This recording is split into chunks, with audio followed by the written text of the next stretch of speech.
اچھا، وعلیکم السلام۔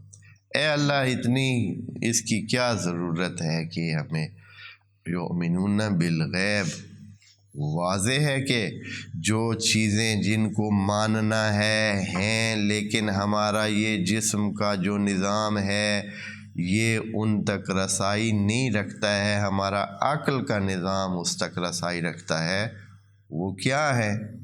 کو خدا کریم کا جو پورا اعتقادی ہمارا دین کا جو پورا اصولی ڈھانچہ ہے، اعتقادی ڈھانچہ ہے، منظومہ اعتقادات ہے، وہ ساری کی ساری ہی غیب ہے۔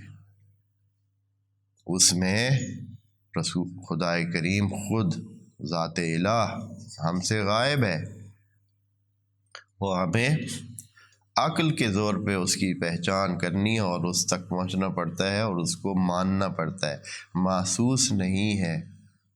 دوسری چیز رسول خدا ہے یا دوسرے رسول ہیں جو اس دنیا سے گزر گئے ہیں، اور ہمارے رسول بھی گزر گئے، لیکن قرآن کے زمانے میں چونکہ رسول موجود تھے تو ان کے لیے وہ محسوس تھے، لیکن اگلی نسلوں کے لیے تو غیر محسوس ہیں۔ اس لیے ہمارے لیے ہمارے رسول بھی، نبی خاتم بھی کیا ہے؟ غیب ہے۔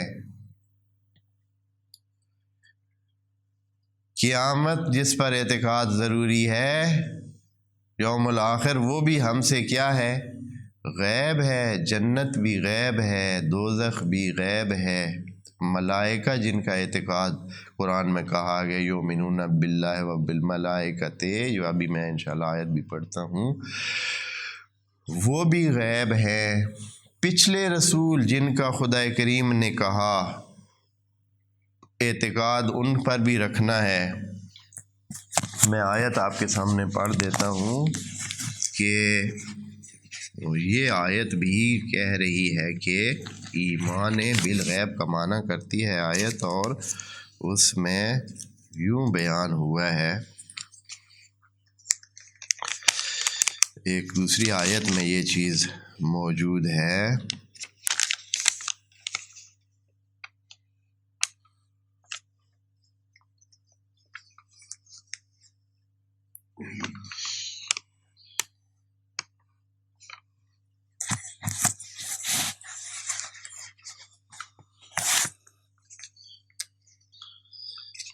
ظاہراً وہ بھی اسی سورہ بقرہ کی ہی آیت ہے، اور اس میں یہ کہا گیا ہے کہ یا ایھا الذین آمنوا آمنوا، یا ایھا الذین آمنوا آمنوا باللہ ورسولہ والکتاب، و اس کے بعد باقی رسولوں کا بھی کہا گیا ہے کہ ایمان لے آئیں، یعنی ایمان کا بتایا کہ یہ ایمان کس پر لے آنا ہے، حالانکہ مخاطب بھی مومنین ہیں۔ ہاں، یا ایھا الذین آمنوا، پھر کہا گیا ہے کہ آمنوا، جو آپ نے ایمان لانا ہے وہ صرف ایسے نہیں ہے کہ جو اپنے ذہن میں آپ نے کچھ بنا رکھا ہو، ایسے نہیں، ایمان بالغیب۔ کیا ایمان بالغیب ہے؟